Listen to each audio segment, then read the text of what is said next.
اعوذ باللہ من الشیطان الرجیم بسم اللہ الرحمن الرحیم الحمد للہ الذی نور قلوب العارفین بنور معرفتہ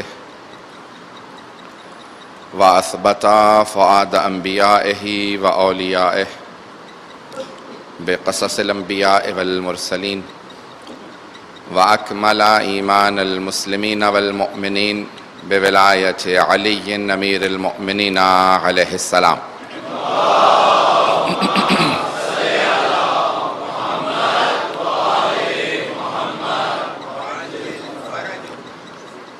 والصلاة والسلام والتحیۃ والاکرام علی افضل الموجودات العبد المؤید والرسول المسدد المصطفى الامجد المحمود الاحمد اعنی ابا القاسم محمد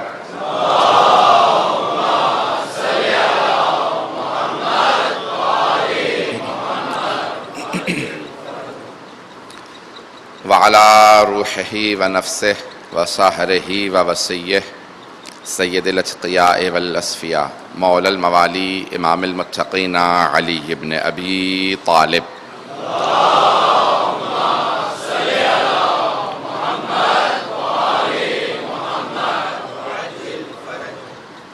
وعلى اوصیائه لا سیما بقیت اللہ فی الارضین روحی و ارواح العالمین لتراب مقدمہ الفدا واللعنة الدائمة على اعدائهم اجمعین من الآن الى قیام یوم الدین. اما بعد فقد قال اللہ الحکیم فی کتابہ الکریم بسم اللہ الرحمن الرحیم ان هذا القرآن يهدي للتي هي اقوم ويبشر المؤمنين الذين يعملون الصالحات ان لهم اجرا كبيرا. صدق اللہ العلی العظیم. صلوات.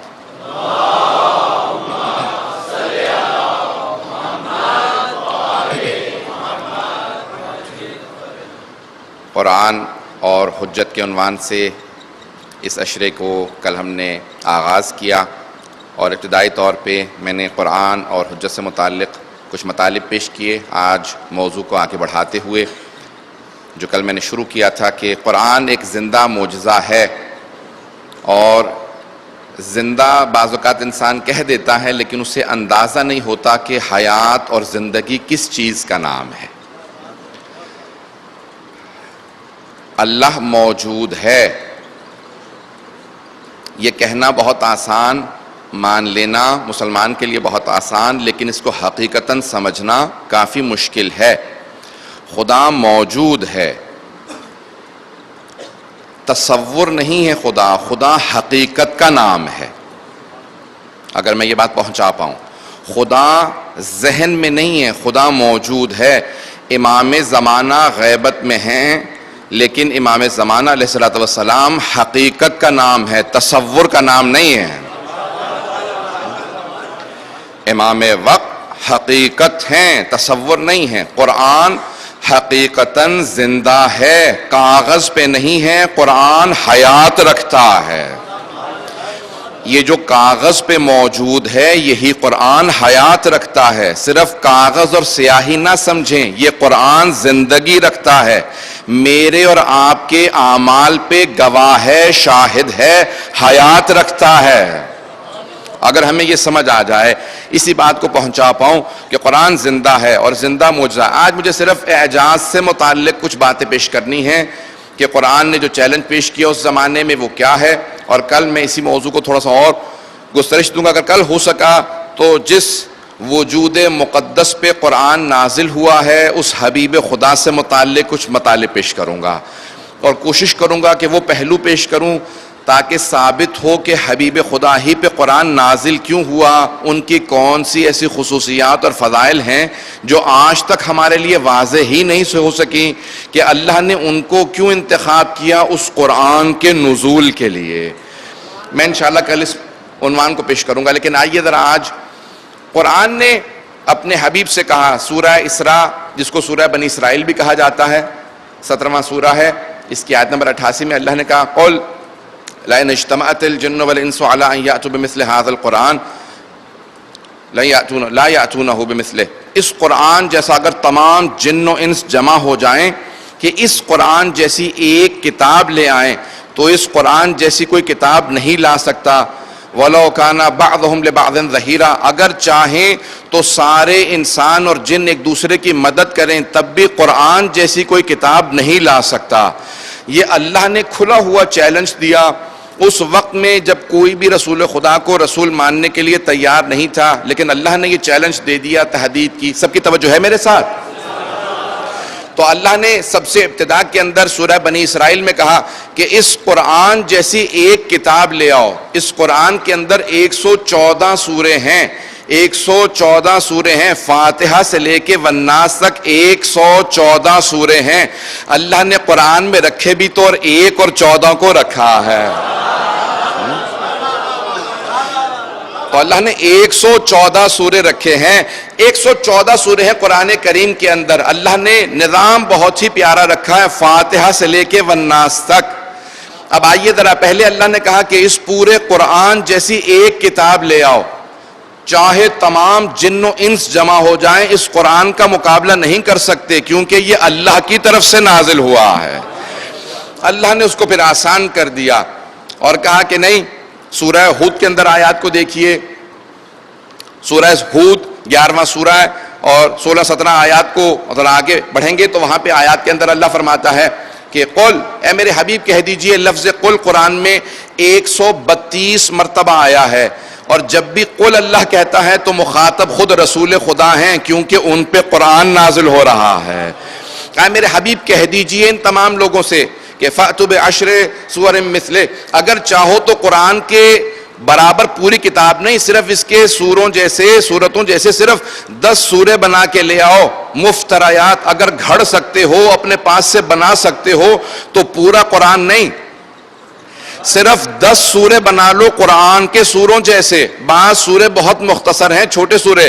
اللہ نے سورہ بقرہ کے اندر ایک اور آیت نازل کی ہے، اس کے اندر اور آسان بنا دیا کہ ان کنتم فی ریب، اگر تم شک میں ہو جو کچھ ہم نے اپنے حبیب محمد مصطفیٰ صلی اللہ علیہ وآلہ وسلم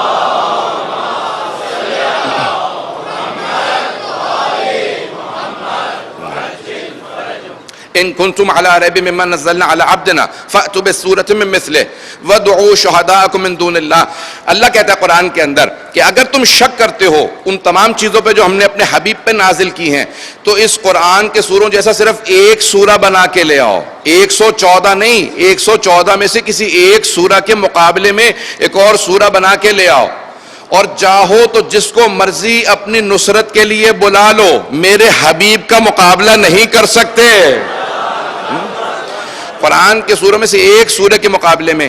اب یہاں پہ جس لیے میں نے ساری تمہید باندھی ہے خاص طور سے نوجوانوں کے لیے، تاکہ وہ فخر کر سکیں کہ قرآن ہماری کتاب ہے. اللہ نے مسلمان پورے امت مسلمہ کو حبیب خدا کے صدقے میں قرآن جیسی کتاب عطا کی ہے. آئے ذرا ایک پیش کر دوں. پیغمبر اسلام نے جب قرآن کی سوروں کو دیکھیں گے نا، 114 سورہ میں، تو سورہ بقرہ سب سے طولانی سورہ ہے اور سورہ کوثر سب سے مختصر سورہ ہے. سب سے مختصر سورہ سورہ کوثر ہے، لیکن اس میں بہت سے ایسے الفاظ آئے ہیں جو صرف اسی سورہ میں آئے ہیں، کسی اور سورت میں نہیں ہیں. لفظ کوثر صرف سورہ کوثر میں آیا ہے. انا اعطیناک اس انداز سے، اس ترکیب سے کسی اور جگہ پہ نہیں آیا. فصلی لربک وانحر اس ترکیب سے کسی اور کو آیت کو آپ قرآن میں نہیں دکھا سکتے. انا شانئک هو الابتر، ان الفاظ کے ساتھ پورے قرآن میں اور کہیں پہ بھی یہ الفاظ نہیں دکھا سکتے. کیوں؟ کیونکہ جس بی بی کی شان میں یہ سورہ نازل ہوا ہے، جس طرح وہ بی بی میں مثال ہے، اس طرح یہ سورہ بھی بے مثال ہے. اس سورہ کا کوئی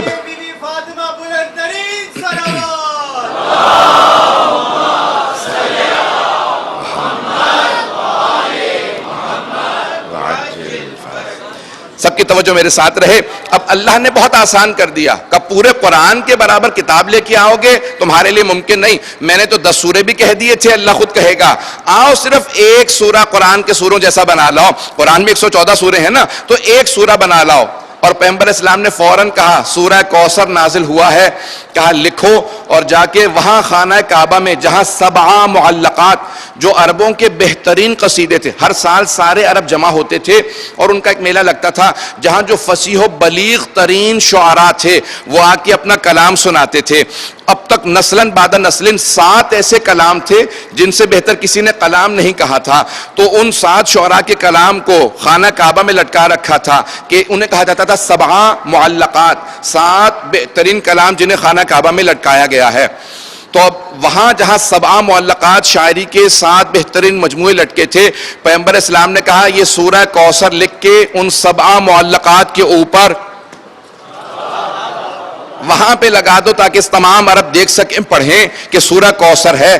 اب ایک مرتبہ لکھا سورہ کوثر کو، بسم اللہ الرحمن الرحیم، انا اعطیناک الکوثر فصلی لربک وانحر ان شانئک هو الابتر۔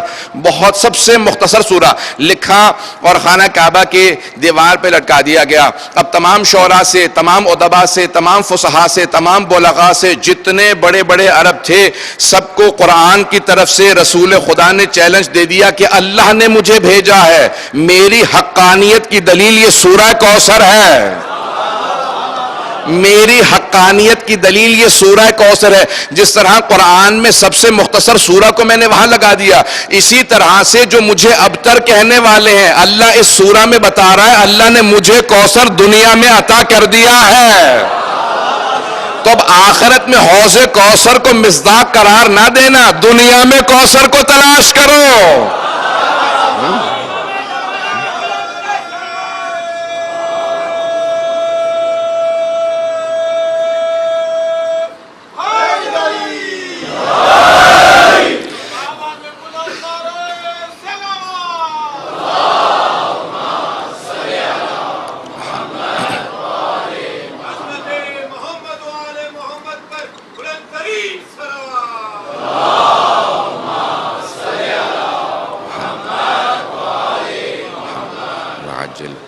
آپ کی محبتوں کی نظر اس جملے کو کر رہا ہوں، قرآن میں جہاں جہاں آخرت سے متعلق ہے تو اللہ نے کہا وَلَسَوْفَ يُعْطِيكَ رَبُّكَ فَتَرْضَىٰ، اللہ ہمیشہ کہتا ہے کہ اللہ عطا کرے گا، اتنا عطا کرے گا، اتنا عطا کرے گا کہ اے حبیب اللہ تب تک عطا کرتا رہے گا جب تک کہ آپ راضی نہ ہو جائیں۔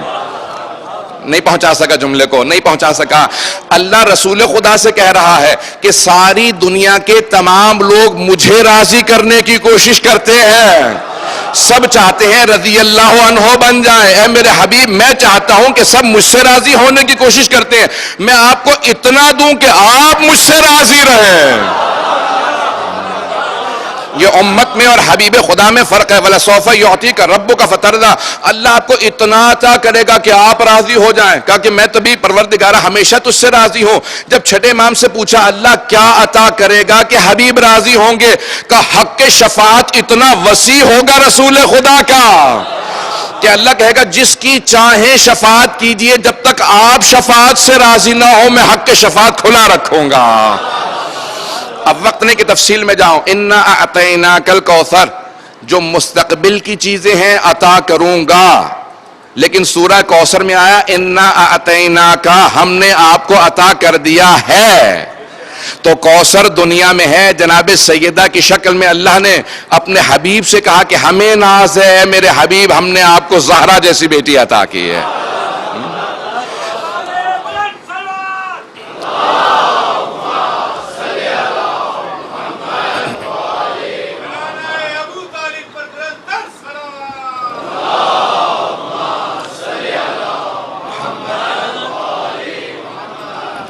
سب کی توجہ میرے ساتھ رہے۔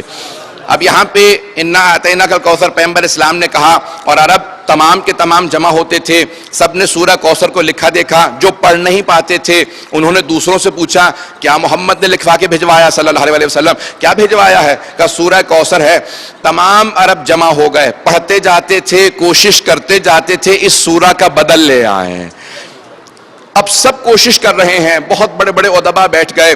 ان کے ایک بہت بڑے شاعر کا نام تھا شاہ، جو پورے سال کلام نہیں کرتا تھا، بولتا نہیں تھا. کہیں ایسا نہ ہو کہ میں لوگوں سے بات کروں میری فصاحت و بلاغت میں کمی آ جائے. یہ اتنے پڑھے لکھے نہیں جتنا میں پڑھا لکھا ہوں. وہ اتنا اپنے آپ کو مغرور تھا کہ اتنا بڑا سمجھتا تھا، کسی سے کلام نہیں کرتا تھا. سال میں صرف ایک دن بولتا تھا، جب بولتا تھا تو سارا مکہ کھڑے ہو کے سنتا تھا آج شاہ بول رہا ہے. اور ہر روز شام کو باہر چہل قدمی کے لیے جاتا تھا. لوگ اپنا اپنا کلام جو لکھنا جانتے تھے لکھ کے لے جاتے تھے، جو لکھنا نہیں جانتے تھے دوسروں سے لکھواتے تھے. کہتے تھے کہ شاہ ذرا بتا اس میں غلطیاں کیا ہے.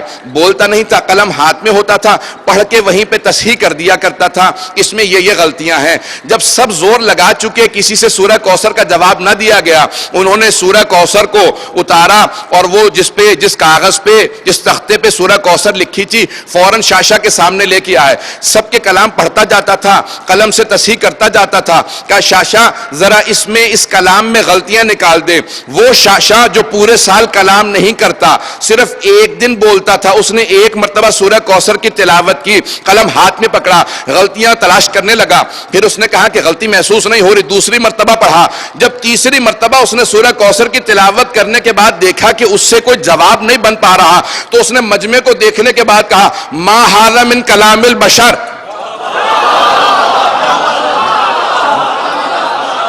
جو پورے سال کلام نہیں کرتا تھا بولنے پہ مجبور ہو گیا، یہ بشر کا کلام نہیں، کوئی ما فوق البشر ہے.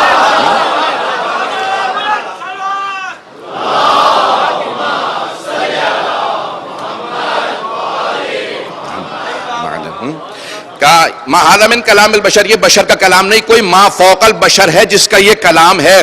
اس کے اندر کوئی غلطی نہیں ہے، اس میں کوئی نقص نہیں ہے. یہ اپنے کمال پہ سورہ فائز ہے. یہ کس کا کہا؟ یہ محمد نے چیلنج کے طور پہ دیا ہے. اب سارے عرب جمع ہوئے، کہا کہ خبردار اب کسی اور کو مت بتانا کہ شاہ نے بھی اقرار کر لیا ہے قرآن کے ایک سورے کا بھی کوئی بدل نہیں ہو سکتا. اب کیا کیا؟ جب سب کے سب علم کے اندر پیغمبر سے ہار گئے، سارے مجمع کی توجہ میں جانتا ہوں بہت دور دور تک لوگ موجود ہیں، سن رہے ہیں، اور کہاں کہاں پہ جا رہی ہے بات. اب میں اس پیغمبر اسلام کی عظمت کو پیش کرنا چاہتا ہوں، قرآن کی عظمت کو سمجھانا چاہتا ہوں کہ اب حبیب خدا کی عظمت کو، قرآن کے اعجاز کو جب سب نے مان لیا تو اب تک علمی طور پہ جواب دینے کی کوششیں ہو رہی تھیں.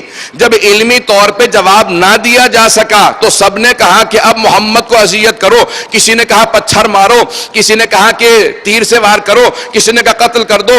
عزیزان گرامی تو ایک بات ثابت ہو گئی، جس قوم کا علمی جواب نہ ہو اس کے خلاف اسلحہ اٹھا لیا جاتا ہے.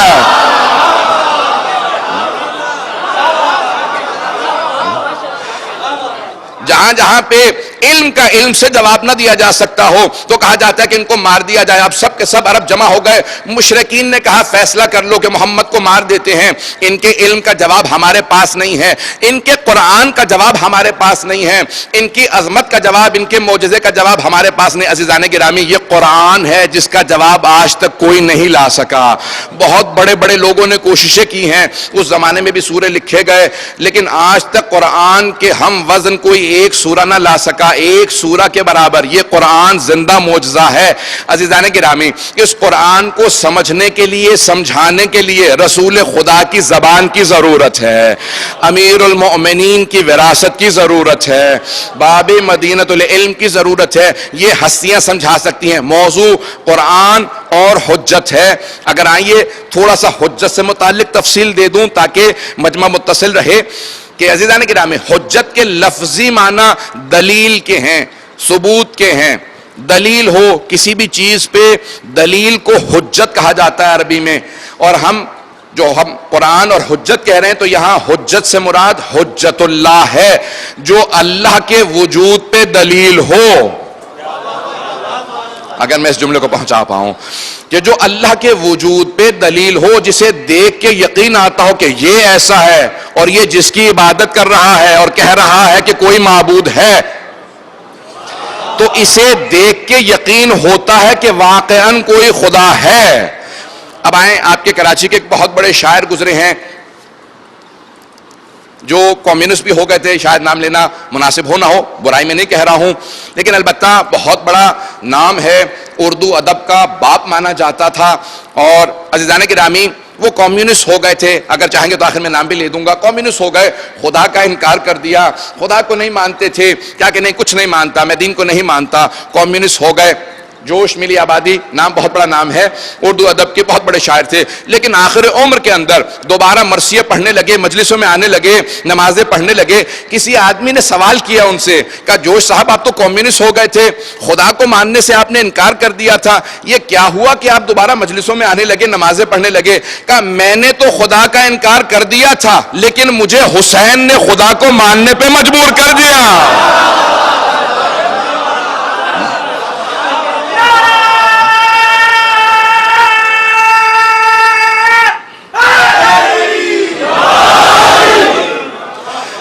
میں کمیونسٹ ہو گیا تھا، میں منکر خدا ہو گیا تھا، لیکن مجھے حسین نے خدا کو ماننے پہ مجبور کر دیا. کہ امام حسین نے کیسے مجبور کر دیا؟ حسین تو 61 ہجری میں شہید ہو گئے. کہ بس یہی تو ہے، میں جب بھی خدا کا انکار کرتا تھا مجھے بار بار عصر عاشور میں ایک سجدہ نظر آتا تھا.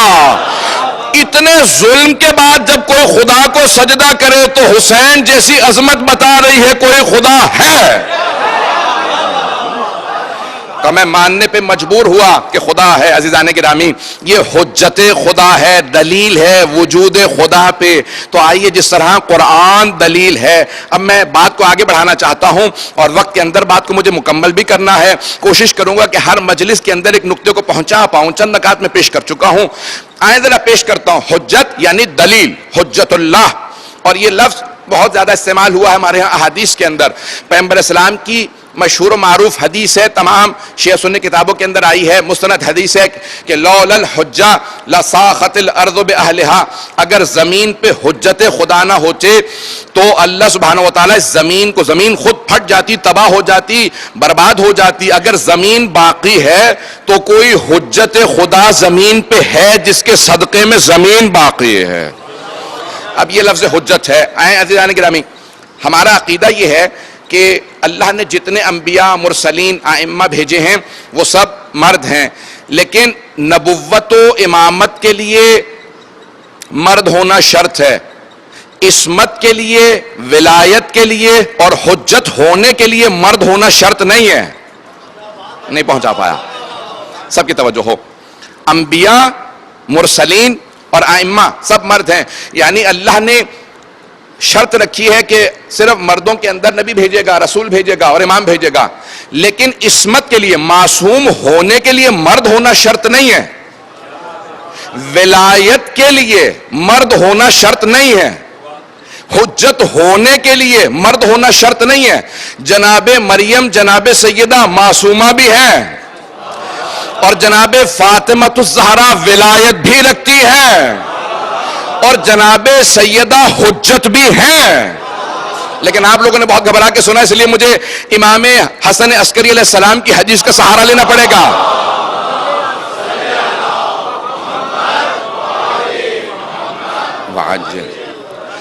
عصمت سب مانتے ہیں، ہم 14 معصومین کے ماننے والے ہیں، جناب سیدہ معصومہ ہیں، ولایت رکھتی ہیں اور حجت بھی ہیں. ایک صرف حدیث پیش کر رہا ہوں، اگر کہیں گے تو اور تفصیل دوں گا، نہیں تو آگے بڑھ جاؤں گا. 11ویں امام حسن عسکری فرماتے ہیں نحنو حجج اللہ علی الخلق، حجت کی جمع حجج ہے، حجت کی جمع حجج. نحنو حجج اللہ علی الخلق وجدتنا فاطمہ حجت اللہ علینا، ہم تمام کی تمام اللہ کی مخلوقات پہ، صرف انسانوں پہ نہیں، اللہ کی تمام مخلوقات پہ اللہ کی حجت ہے، اور ہماری دادی فاطمہ ہم پہ اللہ کی حجت ہے.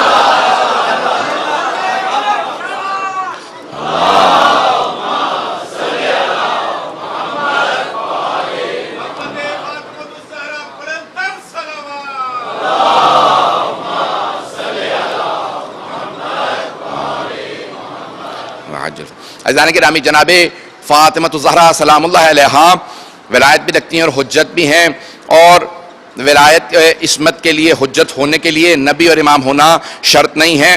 جناب سیدہ کی عظمت سے متعلق بہت زیادہ احادیث ہیں، لیکن اب میں تفصیل میں نہیں جاؤں گا. صرف ایک حدیث ہے جناب ختمی مرتبت صلی اللہ علیہ وسلم کی.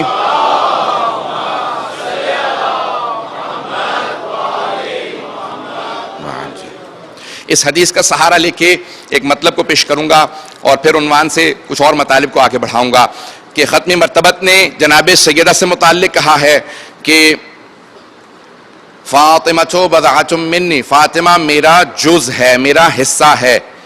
ان اللہ یغضب لغضبہا ویرضی لرضا، خداوند متعال فاطمہ کے راضی ہونے سے راضی ہوتا ہے اور غضبناک ہونے سے غضبناک ہو جاتا ہے. یہ حبیب خدا کی حدیث بہت مستند حدیث ہے. ہمارے اہل سنت بھائیوں کے دو بہت بڑے بڑے علماء ہیں. ایک شمس الدین ذہبی ہیں جنہیں رأس المنتقدین کہا جاتا ہے، جنہوں نے تمام رجال کی کتابوں پہ دوبارہ انہوں نے ریویو کیا ہے، حدیثوں سے متعلق بہت بڑی بحث کی ہے. تو درایہ اور رجال میں ان کا بہت بڑا نام ہے اور انہوں نے بے انتہا حدیث سے متعلق بحث کی ہے کہ یہ صحیح ہے یا ضعیف ہے، قابل قبول ہے قابل قبول نہیں ہے. امام شمس الدین ذہبی نے بھی اس حدیث کو مستند قرار دیا ہے، صحیح قرار دیا ہے اور فرماتے ہیں کہ حبیب خدا نے فرمایا ہے کہ خدا فاطمہ کے راضی ہونے سے راضی ہوتا ہے اور جناب سیدہ ہی کے ناراض ہونے سے خدا ناراض ہوتا ہے. دوسرا نام ہے امام فخر الدین رازی کا، جو مفسر ہیں. قرآن کے 30 جلدوں میں انہوں نے تفسیر قرآن لکھی ہے. بات واضح ہو رہی ہے سب لوگوں کے لیے؟ مفسر قرآن ہے اور ان کو امام المشککین کہا جاتا ہے. انہوں نے بے انتہا بحث کی ہے کلام کی روح سے اور بہت بڑے مفسر ہیں. انہوں نے بھی اس حدیث کو قبول کیا ہے. اب یہ دو بہت بڑے نام ہیں جن کو میں نے شاہد کے طور پہ پیش کیا ہے کہ یہ دونوں مانتے ہیں کہ حبیب خدا نے فرمایا کہ فاطمہ میرا جز ہے، اللہ فاطمہ کے راضی ہونے سے راضی ہوتا ہے، ان کے غضبناک ہونے سے غضبناک ہوتا ہے.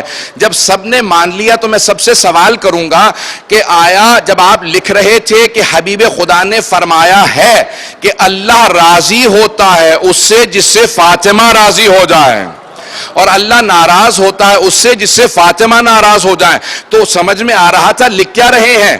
سارے لوگ کوشش یہ کرتے ہیں کہ اللہ راضی ہو جائے، یعنی ہم سب لوگ رضی اللہ عنہ بن جائیں. انبیاء کا درجہ بہت بلند درجہ ہے، وہ اللہ کی رضا میں راضی رہنے کی کوشش کرتے ہیں.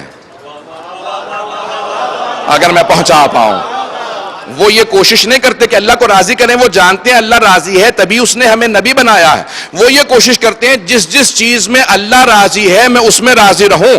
اگر اللہ اولاد دے کے راضی ہے تو میں اس بات پہ راضی رہوں، اور اگر اللہ اولاد نہ دے کے راضی تو میں اس بات پہ راضی رہوں کہ اگر تو نہیں دیتا تو میں اس پہ راضی ہوں، کبھی شکوہ نہ کروں. اگر اللہ صحت دے تو میں صحت پہ راضی رہوں، اگر اللہ بیماری بھیج دے تو میں بیماری پہ راضی رہوں، کبھی شکوہ نہ کروں. تو انبیاء کا درجہ بہت بلند ہے ہم لوگوں سے کہ وہ معصوم ہیں، اللہ کی رضا میں راضی رہتے ہیں، راضی برضا اللہ. اگر بات واضح ہو رہی ہو، انبیاء کا درجہ بہت بلند ہے. لیکن حبیب خدا نہ وہ درجہ فرما رہے ہیں جو غیر معصوموں کا کہ جو اللہ کو راضی کرنے کی کوشش کریں، نہ وہ جو انبیاء علیہ السلام کا کہ اللہ کی رضا میں راضی رہیں، بلکہ حبیب خدا جناب سیدہ کا کچھ اور ہی درجہ بیان کر رہے ہیں کہ اللہ اس سے راضی ہوتا ہے جس سے سیدہ راضی ہو، اللہ اس سے غضبناک ہوتا ہے جس سے سیدہ غضبناک ہو. تو پورا فلسفہ سمجھ میں آ جاتا ہے پورے دین کا کہ اگر اللہ کو راضی کرنا چاہتے ہو تو جناب سیدہ کو راضی ضرور رکھو. جناب سیدہ کسی ایک ایسی عظمت کا نام ہے کہ حبیب خدا نے ان کا تعارف کروایا ہے. میں تفصیل میں نہیں جا سکتا کہ حجت جناب سیدہ سلام اللہ علیہ بھی اللہ کی حجت ہیں، اور قرآن کے اندر بہت سے سورے ہیں جو جناب سیدہ کی شان میں نازل ہوئے ہیں. آئیے ذرا قرآن کے چند پہلوؤں کو پیش کرنا چاہتا ہوں کہ قرآن میں کن کن زاویوں سے اعجاز ہے، معجزہ ہے. اگر سننا پسند فرمائیں گے میں بات کو آگے. عزیزان گرامی، قرآن کن کن زاویوں سے معجزہ ہے، اعجاز ہے. میں نے آج اس سے متعلق کچھ مطالب پیش کرنے ہیں. بہت اس سے متعلق تحقیقات لکھی گئی ہیں. قرآن ایک زندہ معجزہ ہے. بہت کتابیں لکھی ہیں، شیعہ سنی تمام علماء نے بہت کتابیں لکھی ہیں. سب سے پہلا قرآن کا اعجاز قرآن کے فصاحت و بلاغت ہے. اللہ نے 6666 بنا بر ترتیب اور 6236 بنا بر ترتیب کہ بہت سے لوگوں نے آیات کو دو آیات شمار کیا ہے، کچھ نے کہا نہیں یہ دو نہیں ایک آیت ہے، اس لیے آیات وہی ہیں، لیکن سب نے لکھا ہے کہ قرآن زندہ معجزہ ہے. کن کن پہلوؤں سے معجزہ ہے، آئیں ذرا میں اس بات کو آج پیش کرنا چاہتا ہوں. سب سے پہلے فصاحت و بلاغت میں اللہ نے اتنے مختصر الفاظ کے اندر وہ مطالب پیش کیے ہیں کہ اگر فصاحت و بلاغت کو دیکھا جائے، جیسے جناب یوسف کے سامنے بادشاہ نے اپنا خواب پیش کیا کہ میں خواب میں دیکھتا ہوں کہ 7 زخیم گائے 7 کمزور گائے کو کھا رہی ہیں، اور بہت تفصیل سے بادشاہ نے کیا کچھ نہیں کہا ہوگا اپنا خواب بیان کرنے میں. ایک بادشاہ خواب سنا رہا ہے، اگر ہم بھی اپنا خواب سناتے ہیں تو بہت تفصیل سے خواب سناتے ہیں، چاہے خواب چند لحظوں کا ہو. اس بادشاہ نے بہت تفصیل سے اپنا خواب سنایا اور کیا کچھ نہیں کہا. سب بقرات ثمان، بہت 7 زخیم گائے ہیں، وزنی گائے ہیں جو 7 کمزور گائے کو کھا رہی ہیں. بہت تفصیل سے خواب سنایا. اللہ نے اس بادشاہ کے سارے خواب کو صرف ایک آیت میں پیش کیا کہ اس کے پورے خواب کا خلاصہ یہ ہے. وہ اتنی لمبی چوڑی کہانی سنا رہا تھا، پوری رات بولتا رہا، اللہ نے پورے خواب کو ایک آیت میں پیش کیا. یہ قدرت پروردگار ہے کہ اتنی فصاحت و بلاغت میں نہ اس کا کوئی مطلب باہر رہ گیا، نہ خواب کا مطلب کم رہا، سارا خواب بھی بیان ہو گیا ایک آیت کے اندر. یہ اللہ کا معجزہ ہے کہ اس نے ایک آیت کے اندر اس پورے خواب کو جو وہ پوری رات سناتا رہا ایک آیت میں پیش کیا. وَلَكُمْ فِي الْقِصَاصِ حَيَاتٌ يَا أُولِي الْأَلْبَابِ، اے عقل والو، اللہ نے قصاص میں تمہارے لیے حیات رکھی ہے. علماء آج تک اس پہ بحث کرتے ہیں کہ جتنے قانون دان ہیں، جتنے دنیا میں قانون بنائیں، تو وہ صرف اس آیت کو دیکھ لیں، وَلَكُمْ فِي الْقِصَاصِ وَلَكُمْ فِي الْقِصَاصِ حَيَات، بس اتنی سی آیت، یا اولی الالباب کو بھی اگر چھوڑ دیں، وَلَكُمْ فِي الْقِصَاصِ حَيَات، اللہ نے قصاص میں حیات رکھی ہے. جتنے قوانین بنائے جائیں گے قصاص سے متعلق، آنے والی نسلیں ہمیشہ کہتی رہیں گی، ہمیشہ دنیا میں جرم ہوں گے، اگر تصادف ہو جائے، ایکسیڈنٹ ہو جائے، کچھ حادثہ ہو جائے، قتل ہو جائے، جتنے جرائم ہیں کرمنل کوڈ کے اندر جہاں پہ قانون بنیں گے، جتنے قانون بنائے جائیں گے، معصوم فرماتے ہیں یہ آیت کا اتنا سا ٹکڑا ہے جس کو ذہن میں رکھ کے سارے قانون بنائے جائیں گے کہ انسان کی حیات کی خاطر اللہ نے قصاص کو رکھا ہے. اگر اس میں بات کو پہنچا پاتا ہے، کاش یہ قانون بنیں گے تو اتنی سے ایک آیت کے جز سے. میں چند ایک علمی بحثیں کروں گا، شاید خشک ہو لیکن سب کی توجہ میرے ساتھ رہے، خصوصاً نوجوانوں کے لیے.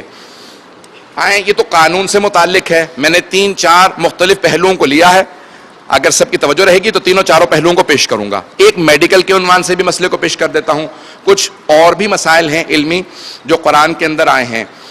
خبر غیبی اپنی جگہ پہ، آئیں ذرا ایک اور پہلو کو پیش کرتا ہوں. اللہ سبحانہ و تعالیٰ نے قرآن کے اندر کہا زید سے متعلق، جو حبیب خدا نے بے انتہا بیٹے بیٹیاں لپالک رسول خدا نے لے کے پال رکھے تھے، تو اب وہ کہنے لگے یا ابتے، بابا جان. تو اللہ نے قرآن میں آیت نازل کی کہ کسی کو حق نہیں ہے کہ میرے حبیب کو باپ کہے، اور سب میرے حبیب کو احترام سے پکاریں، یا رسول اللہ کہہ کے پکاریں. آیت نازل ہوئی اور سب یا رسول اللہ کہنے لگے. جناب امیر شروع سے یا رسول اللہ کہا کرتے تھے، بہت زیادہ تعظیم دے کے پیغمبر سے بات کرتے تھے تاکہ دوسرے جناب امیر سے سیکھیں پیغمبر کو تعظیم کیسے دی جاتی ہے. جیسے ہی آیت نازل ہوئی تو آج جناب سیدہ کا بھی مزاج بدلا سا تھا. دروازہ کھولا، حبیب خدا ہر روز جناب سیدہ کے پاس جایا کرتے تھے. جیسے ہی اپنی بیٹی سے ملنے کے لیے آئے تو جناب سیدہ نے فوراً جب سلام کیا تو کہا یا رسول اللہ. تو جناب حبیب خدا نے کہا سیدہ آپ کا کچھ مزاج بدلا سا ہے. کہا بابا جان آپ ہی نے تو بتایا نا کہ قرآن میں آیت نازل ہو گئی ہے کہ اب سب کو رسول خدا سے احترام سے بات کرنی ہے، یا رسول اللہ کہنا ہے. تو کہا اے میری لخت جگر، یہ آیت سب کے لیے ہے، آپ کے لیے نہیں ہے.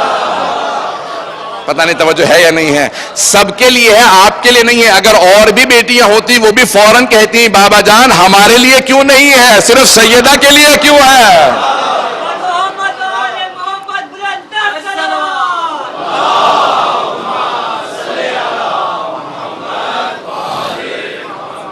تو اب ایک مرتبہ آیت نازل ہو گئی، سب کے سب کہنے لگے. آئیں ذرا میڈیکل کے مسئلے کو پیش کر رہا ہوں جو ایک بہت بڑے پاکستان کے ڈاکٹر نے امریکہ میں ایک تحقیق لکھی ہے. سب کی توجہ میرے ساتھ ہے. میڈیکل کی تحقیق لکھی ہے. اللہ نے قرآن کے اندر سورہ احزاب میں 33واں سورہ ہے, یہ آیت نازل کی ہے کہ جس طرح سے ایک جسم میں دو دل نہیں ہو سکتے, اسی طرح سے ایک شخص کے دو باپ نہیں ہو سکتے, کیونکہ زید ابن حارث ہے, زید ابن ارقم ہے, زید کے ولدیت موجود ہے, میرے حبیب نے پالا ہے, ان کا بیٹا نہیں ہے. زید جب تمہارا باپ موجود ہے, میرے حبیب نے پالا ہے, بابا جان نہ کہنا تاکہ لوگ دھوکہ نہ کھائیں. توجہ ہو. اب یہاں پہ وہ ڈاکٹر بحث کرتا ہے, اللہ نے کہا جس طرح سے ایک جسم میں دو دل نہیں ہو سکتے. تاریخ پورے کی پوری طب کی تاریخ کو اٹھا کے دیکھیں, بہت سے بچے بہت سے مسائل کے ساتھ پیدا ہوتے ہیں. گردہ خراب ہو سکتا ہے, ایک گردہ ہو یا ایک گردہ زیادہ ہو, بعض اوقات آنکھوں کا مسئلہ ہوتا ہے, پھیپھڑے کا مسئلہ ہوتا ہے, آنتوں کا, بے انتہا مسائل کے ساتھ پیدا ہوتے ہیں. لیکن قرآن نے ایک میڈیکل سٹیٹمنٹ دی ہے کہ ایک جسم کبھی بھی دو دل کے ساتھ پیدا نہیں ہو سکتا.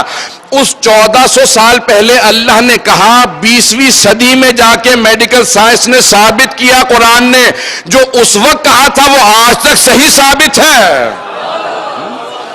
یہ قرآن کا ایک میڈیکل کا مسئلہ تھا جس کو اللہ سبحانہ وتعالی نے پیش کیا کہ قرآن کی کتنی باریکیاں, ہر زاویے سے جب کوئی محقق, کوئی دانشور, کوئی عالم جب قرآن کو آ کے پڑھے گا تو اسے اپنے علم سے متعلق وہ معلومات ملیں گی جو کسی اور کتاب میں موجود نہیں ہوں گی. صلاۃ پڑھیں محمد وعلی محمد پہ.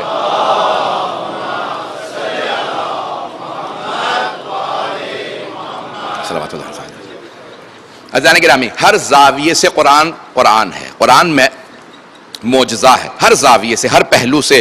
لیکن ان افراد کی ضرورت ہے جو اپنے اپنے فیلڈ میں, اپنے اپنے علم میں, اپنے علم و دانش کے اندر مہارت رکھتے ہوں, اور آنے کے بعد پھر قرآن کو دیکھیں. جب وہ قرآن کو پڑھیں گے تو ان کو قرآن میں وہ تمام معجزات نظر آئیں گے. عزیزان گرامی, ائمہ اہل بیت علیہم السلام نے بعض اوقات آیات سے وہ استدلال پیش کیے ہیں کہ آج تک دنیا دم بخود ہے کہ ان آیات سے اتنے مطالب, چھوٹی چھوٹی آیات سے اتنے مطالب کیسے نکلتے ہیں. لوگوں نے 30 40 اور اب اس وقت میں 2 ایسی تفسیر جانتا ہوں جو 100 جلدوں پہ مشتمل ہیں, اور مفسر کہنے والا یہ کہتا ہے یہ میں سمجھا ہوں اور میں صرف ایک پہلو سے لکھ رہا تھا, دوسرے پہلوؤں سے دوسروں کو لکھنے کی ضرورت ہے. جب امام زمانہ ظہور کریں گے تو روایت کے الفاظ یہ ہیں کہ صلوات پڑھیں امام زمانہ کے خوش ہونے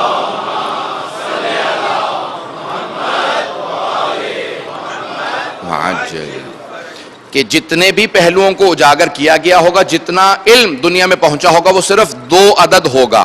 اور جب صاحب الزمان ظہور کریں گے تو 27 عدد تک علم چلا جائے گا, کیونکہ پھر امام آ کے تفسیر کے وہ پہلو پیش کریں گے جو اور کوئی نہیں جانتا ہوگا.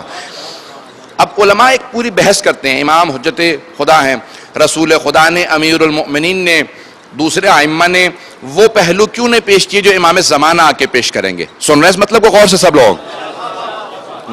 اگر یہ بات واضح ہو رہی ہو, آیا حبیب خدا نے وہ پہلو کیوں نہیں پیش کیے جو امام زمانہ پیش کریں گے؟ امیر المؤمنین نے, مدینۃ العلم رسول خدا, باب مدینۃ العلم امیر المؤمنین, پھر امام حسن حسین اور پھر امام صادق علیہ السلام نے وہ مطالب, وہ پہلو کیوں نہیں پیش کیے جو امام زمانہ علیہ السلام آ کے پیش کریں گے؟ ایک بحث ہے پوری. جب ایک بہت بڑے مرجع سے میرے سامنے سوال کیا, ترجمہ میں اس کا پیش کر رہا تھا اس وقت, تو ان سے سوال کیا گیا کہ آقا ایسا کون سی اللہ نے خصوصیات صاحب الزمان میں دی ہیں جو پیغمبر اسلام میں اور امیر المؤمنین میں نہیں تھی؟ امام مہدی علیہ السلام میں خصوصیات ایسی ہیں جو ان میں نہیں تھی کہ وہ علوم پیش کریں گے جو کسی نے پیش نہیں کیے, ان کی سب اطاعت کریں گے, گزشتہ لوگوں کی اطاعت نہیں کی. تو فوراً جو جواب دیا ایک مرجع تقلید نے, انہوں نے کہا کہ کوئی ایسی چیز امام زمانہ میں نہیں ہے جو رسول خدا میں نہ رہی ہو یا مشکل کشا میں نہ رہی ہو. نہ حبیب خدا میں کوئی کمی تھی, نہ امیر المومنین میں, نہ اور کسی امام میں. کمال ان ہستیوں کے زمانے کے اندر, آج جو امام زمانہ کے زمانے میں کمال ہوگا وہ اس زمانے کے لوگوں کا ہوگا. ان میں صلاحیت اتنی زیادہ ہوگی وہ تمام علوم کو سیکھ سکیں گے, سمجھ سکیں گے. اور رسول خدا اور ائمہ علیہ السلام کے زمانے میں لوگوں کا بھی علمی ارتقاء, اتنی بلندی علمی لحاظ سے نہیں تھی کہ وہ ان تمام علوم کو سمجھ سکتے, سیکھ سکتے. کہ آج کے زمانے میں لوگ ترقی کر چکے ہوں گے, 1400 سال آگے بڑھ چکے ہوں گے. اب جب امام کلام کریں گے, حدیث کے الفاظ یہ ہیں کہ بڑے بڑے دانشور جو مسلمان بھی نہیں ہوں گے امام کے کلام کو سن کے کہیں گے یہ حجت خدا ہے، اس کا بولنا بتا رہا ہے، یہ تمام کے تمام علوم کے اندر امام ہے۔ مشرک و کافر قرار کریں گے یہ امام ہے۔ لوگ دیکھ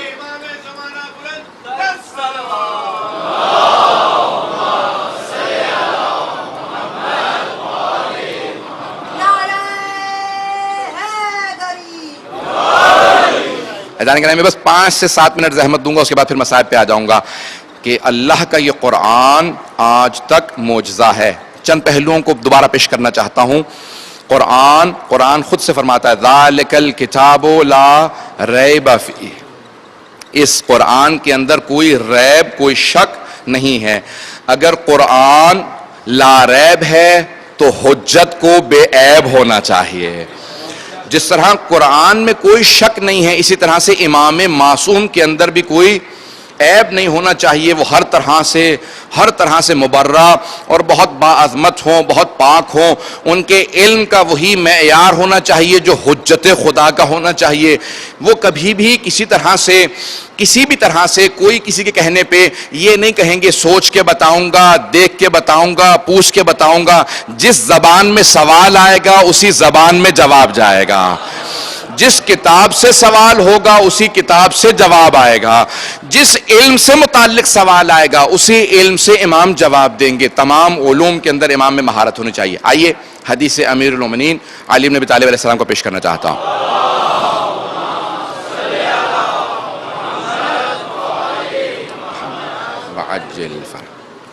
معصوم فرماتے ہیں کہ جتنے علوم اس دنیا کے اندر موجود ہیں اللہ نے ان سب علوم کا مرکز، منبع اور ماخذ قرآن کریم کو قرار دیا ہے۔ جتنے علوم اس کائنات کے اندر ہیں اگر ان تمام علوم کے ماہرین قرآن کی طرف آئیں گے تو انہیں قرآن میں ہر علم کا جواب ملے گا، قرآن میں اس کا ماخذ و منبع ملے گا۔ پھر فرماتے ہیں کہ جتنے علوم قرآن کریم کے اندر ہیں اگر سب ایک جگہ ایک سورہ میں دیکھ رہے ہو تو سارے قرآن کا خلاصہ اس کے دیباچے میں ہے، اور وہ سورہ فاتحۃ الکتاب ہے۔ حدیث مکمل ذہن میں آ گئی ہوگی سب لوگوں کے کہ حضرت عبداللہ ابن عباس راوی ہیں، پوری رات سنتے رہے جناب امیر سے بائے بسم اللہ کی تفسیر، اور جب صبح ہوئی تو کہا مولا آپ تو بات سے آگے ہی نہیں بڑھے، میں نے سورہ فاتحہ کی تفسیر کو پوچھا تھا، یہ پوری رات 10 گھنٹے آپ نے جو تفسیر بیان کی ہے صرف بائے بسم اللہ کی تفسیر ہے، تو آپ نے یہی فرمایا جو کچھ قرآن میں ہے وہ فاتحۃ الکتاب میں ہے، جو کچھ فاتحۃ الکتاب میں ہے وہ اس کی بسم اللہ الرحمن الرحیم میں ہے، اور جو کچھ بسم اللہ الرحمن الرحیم میں ہے وہ اس کی با میں ہے، اور جو کچھ با میں ہے وہ اس با کے نیچے جو نقطہ ہے وہ اس میں موجود ہے، اور جو کچھ اس بائے بسم اللہ کے نقطے میں ہے وَأَنَا الَّتِي تَحْتَ الْبَاء أَنَا النُّقْطَةُ الَّتِي تَحْتَ الْبَاء، وہ بائے بسم اللہ کے نیچے جو نقطہ ہے وہ مجھ علی ابن ابی طالب کی ذات ہے۔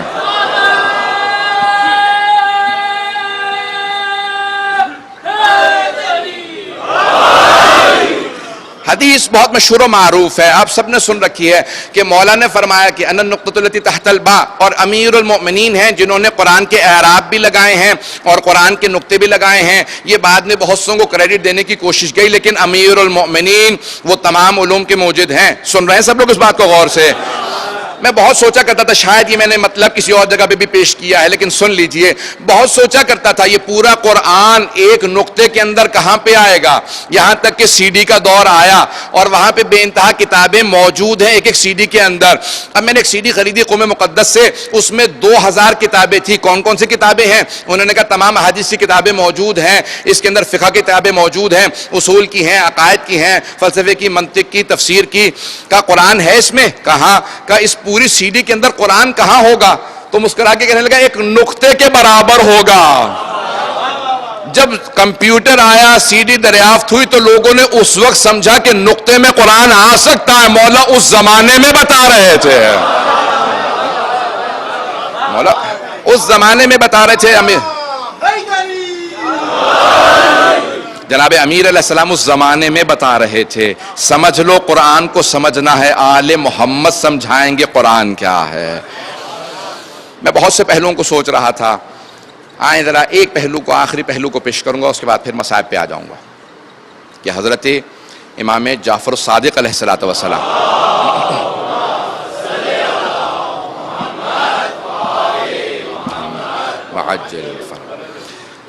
آپ کا جب دور ہے تو تمام کے تمام جو علماء اسلام ہیں، فقہاء ہیں، جتنے امام ہیں، وہ سب صادق آل محمد علیہ السلام کے شاگرد ہیں. 4000 شاگرد تھے صادق آل محمد کے.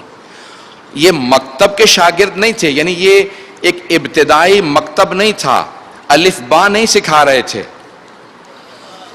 چھٹے امام علیہ السلام اپنے اپنے جو فیلڈ میں سب سے ماہر اور قابل لوگ تھے وہ امام سے آ کے مہارت کے بعد سیکھتے تھے اگلے مراحل کیا ہے، اگلے مراحل کیا.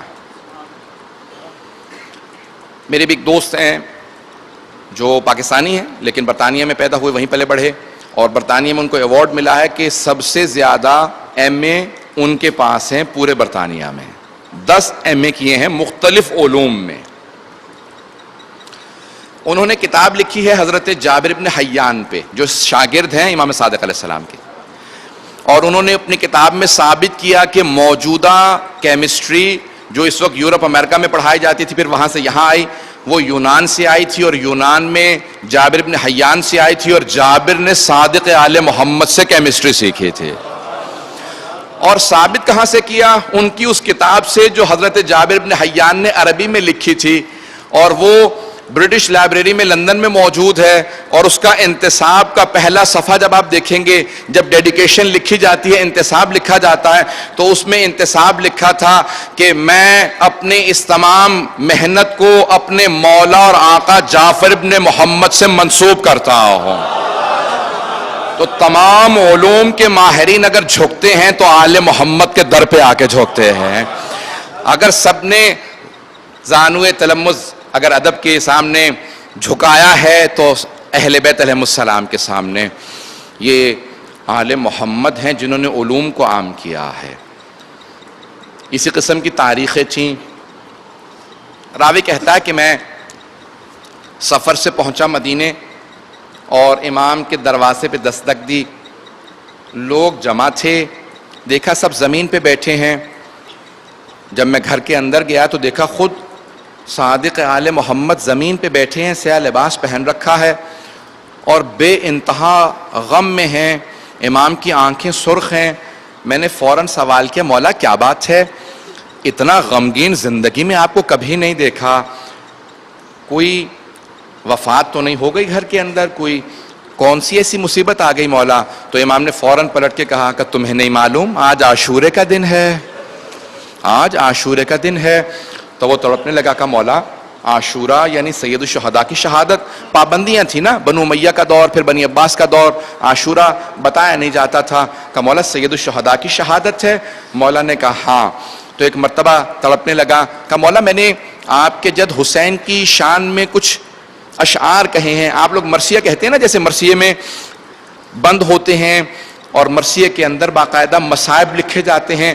تو انہوں نے اظہار کیا کہ میں نے بھی کچھ جناب سید الشہداء کے مصائب لکھے ہیں عربی شاعری کی شکل میں. تو امام نے کہا اچھا ذرا تم وہ شاعری، وہ مرثیہ سناؤ. آپ کی زبان میں آسان کر کے کہہ رہا ہوں، وہ مرثیہ سناؤ تاکہ میں اپنے جو دل کی بھڑاس ہے اپنے آنسوؤں کے ذریعے ظاہر کر سکوں. ایک مرتبہ وہ شروع کرنا چاہتا تھا. امام نے کہا ذرا رک جاؤ، ابھی نہ شروع کرنا. امام نے فوراً ایک خادم سے کہا ذرا پردہ کھینچ دو.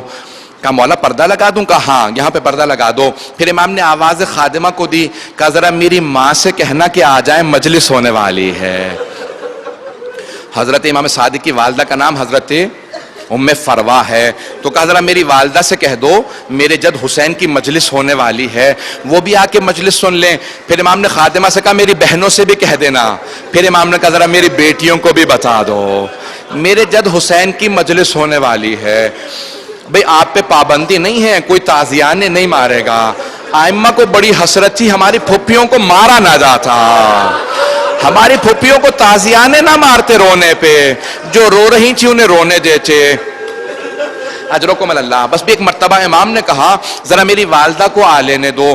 وہ راوی امام کی ماں والدہ کے خاندان سے تھا, حضرت ام فروا کے خاندان سے تھا. وہ حضرت ام فروا کو جانتا تھا کہ ان کے خاندان سے تھی. ایک مرتبہ اس نے اشعار شروع کیے. جب مرثیہ پڑھنے لگا نا تو امام بلند آواز سے رونے لگے. جب امام کی آواز بلند ہوئی نا تو مدینے کے لوگ دروازے پہ جمع ہونے لگے. ارے جعفر الصادق کے رونے کی آواز آ رہی ہے. سارا مدینہ امام کے دروازے پہ جمع ہونے لگا. اچانک راوی کہتا کہ میرے کانوں میں امام کی والدہ کی آواز آنے لگی. میں نے محسوس کیا امام کی والدہ سے برداشت نہیں ہو رہا, بہت زیادہ تڑپ رہی ہیں, چیخیں مار مار کے رونے لگی. یہاں تک کہ آپ نے دیکھا مستورات بین کرنے لگتی ہیں. تو کہا ایک مرتبہ امام کی والدہ کے بین کی آواز ہائے زینب ام کلثوم. ایک مرتبہ تڑپنے لگی تو راوی کہتا میں نے فوراً پلٹ کے امام کی والدہ کو آواز دی, کہا اے ام فروا, اے بی بی, اگر آپ زیادہ روئیں گی نا تو آپ کا بیٹا جعفر الصادق آپ کے پاس آ جائے گا. بیٹا ہے نا, برداشت نہیں کرے گا میری ماں کیسے تڑپ رہی ہے.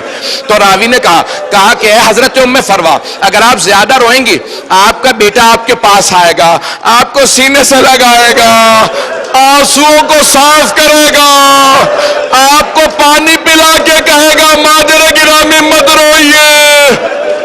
لیکن پلٹ کے اس راوی نے کہا اے مادر امام صادق, آپ کو آپ کا بیٹا دلاسا دے گا, لیکن آپ کی پھپھیوں کو کوئی روکنے والا نہیں تھا.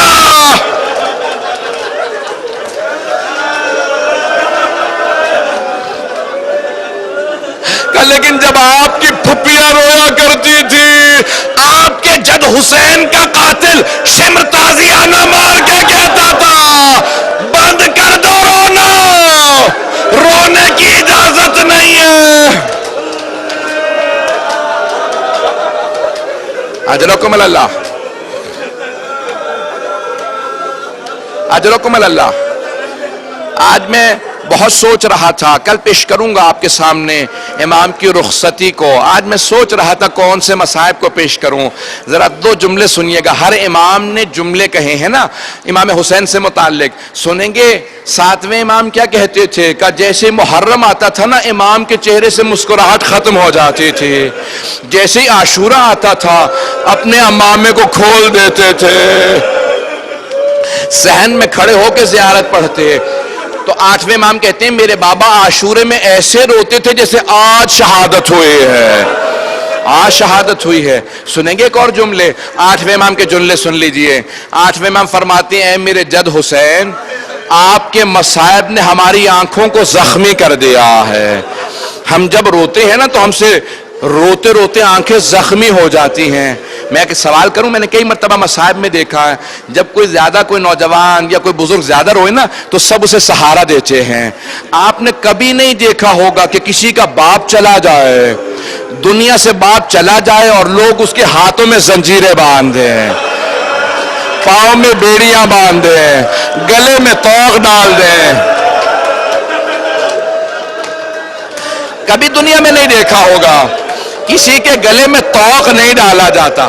میرے طرف دیکھیے گا, میں ایک جملے کو پیش کرنا چاہتا ہوں. میں معذرت کے ساتھ ایک جملے کو مومنین سے ایک جملہ پیش کرنا چاہتا ہوں. آپ نے کبھی آج تک دیکھا کہ کسی بیمار سے بستر چھین لیا جاتا ہو؟ شام غریبہ میں کسی بیمار سے بستر لوٹ لیا گیا, ریت پہ گرا دیا گیا. آئیں بھئی دو جملے پیش کروں گا آج.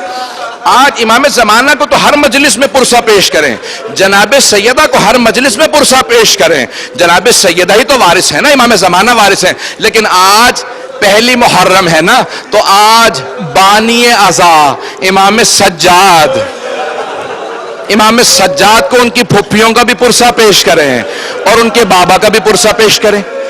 میں مصائب تفصیل سے پیش نہیں کروں گا, لیکن دو جملوں کو یہاں عرض کرنا چاہتا ہوں. مجمع کی توجہ میرے ساتھ ہو. اگر اس جملے کو عرض کر پاؤں, سمجھا پاؤں, اگر اس کی نفسیات سمجھ میں آ جائے. جب امام سجاد کربلا سے چلے گئے, پہلے کوفے گئے, پھر سارا سفر کر کے شام میں دمشق گئے, رہائی ملی. جب رہائی مل گئی نا تو امام پلٹ کے واپس اربعین پہ چہلم پہ کربلا آئے. جب کربلا آئے نا تو امام نے دیکھا دور سے کہ جناب جابر کھڑے ہیں. آپ نے دیکھا کہ اگر خدا نہ خاصہ کسی کا باپ دنیا سے چلا جاتا ہے نا تو وہ انتظار میں رہتا، لوگ مجھے گلے لگا کے پرسا دیں گے، کوئی مجھے تسلی دے گا، کوئی سینے سے لگائے گا۔ امام سجاد جب پلٹ کے واپس آئے نا تو خود ہی جناب جابر سے گلے ملنے لگے اور رو کے کہنے لگے جابر ہاں ہونا قتل رجال ہونا، جابر ہمارے مردوں کو یہاں ذبح کیا گیا تھا، جابر میرے گلے میں توق ڈالا گیا تھا، جابر میری پھپھیوں کی چادریں لوٹ لی گئی تھی۔ پھر ایک مرتبہ کہنے لگے جابر اگر ہو سکے دور چلے جائیے، جابر ذرا دور چلے جائیے، اے جابر آپ ذرا دور چلے جائیے۔ حضرت جابر نے کہا، حضرت جابر ابن عبداللہ انصاری صحابی رسول ہیں، کہا یبن رسول اللہ فرزند رسول میں نابینا ہوں، میں دیکھ نہیں سکتا۔ سمجھ گئے کہ امام کی غیرت کی وجہ سے امام نے کہا ذرا دور چلے جائیے، علی و بطول کی بیٹیاں آئی ہیں۔ جناب جابر سمجھ گئے امام اپنی غیرت کی وجہ سے کہہ رہے ہیں میں دور چلا جاؤں تاکہ امام کی پھپھیاں آرام سے بیٹھ کے گریا کر لیں۔ تو امام نے جب کہا نا جابر میں آپ سے کہتا ہوں ذرا تھوڑا دور چلے جائیے، تو جناب جابر نے کہا مولا میں تو نابینا ہوں، میں دیکھ نہیں سکتا۔ امام نے کہا دیکھ نہیں سکتے، سن تو سکتے ہو، میری پھپھیاں بھی بیان کرے گی، کوئی کہے گی واہ حسین، کوئی کہے گی واہ علی اکبر، کوئی کہے گی واہ عباس۔ تمام کر دی۔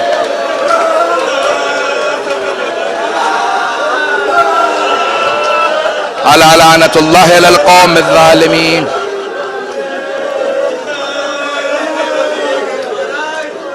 وَسَيَعْلَمُ الَّذِينَ ظَلَمُوا أَيَّ مُنْقَلِبٍ يَنْقَلِبُونَ۔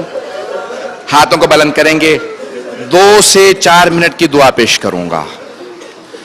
آپ سب لوگ جانتے ہیں میں ہمیشہ واسطہ دے کے دعا کیا کرتا ہوں، صرف ایک واسطہ پیش کروں گا۔ ہاتھوں کو بلند کیجئے گا، اپنی اپنی حاجات طلب کر لیجئے گا۔ کسی کی اگر پریشانی ہو نا تو آج رد نہیں ہوگی۔ آپ حسین کا واسطہ لائے ہیں، خدا حسین کا واسطہ کبھی رد نہیں کرتا۔ ہاتھوں کو بلند کریں گے، آئیں ذرا میری طرف دیکھیے گا، ہاتھوں کو بلند کر لیجئے۔ بہت سے لوگ برداشت نہیں کر پا رہے، شہادتوں کی تاریخوں میں کیا کریں گے آپ؟ پیش کروں آپ کے سامنے، جب چھٹے امام کے گھر کو منصور دوانقی نے آگ لگوا دی نا تو رات کا وقت تھا، گھر میں آگ لگی ہوئی تھی، امام فوراً گھر سے باہر نکلے، نہ جانے کیا دیکھا، امام ایک دیوار سے ٹیک لگا کے زمین پہ بیٹھ گئے اور بلند آواز سے رونے لگے۔ خادم گھر میں پانی ڈال رہے تھے آگ بجھانے کے لیے، ایک خادم نے پوچھا مولا کیا بات ہے، نہ آپ آگ بجھانے میں مدد کر رہے ہیں نہ آپ گھر سے باہر جاتے ہیں، ایک کونے میں بیٹھ کے مسلسل روتے چلے جا رہے ہیں، کیا بات ہے؟ مولا نے کہا کہ مجھے شام غریبہ یاد آ گئی، مجھے شام غریبہ یاد آ گئی ہے۔ اب تڑپنے لگے، خادم نے تڑپ کے سوال کیا، کہا مولا شام غریبہ کیوں یاد آ گئی آپ کو؟ کہا کہ دیکھ نہیں رہے، میں سر پہ موجود ہوں، زندہ ہوں، صحیح سلامت ہوں، لیکن میری بیٹیاں کبھی مشرق سے مغرب دوڑتی ہیں، کبھی مغرب سے مشرق دوڑتی ہیں، آگ ایسی چیز ہے، میری بیٹیاں پریشان ہیں، گھر میں آگ لگے، لیکن جب شام غریبہ میں خیموں میں آگ لگی تھی، نہ میرے جد حسین سر پہ موجود تھے، نہ میرے چچا عباس موجود تھے، نہ علی اکبر کا سہارا تھا،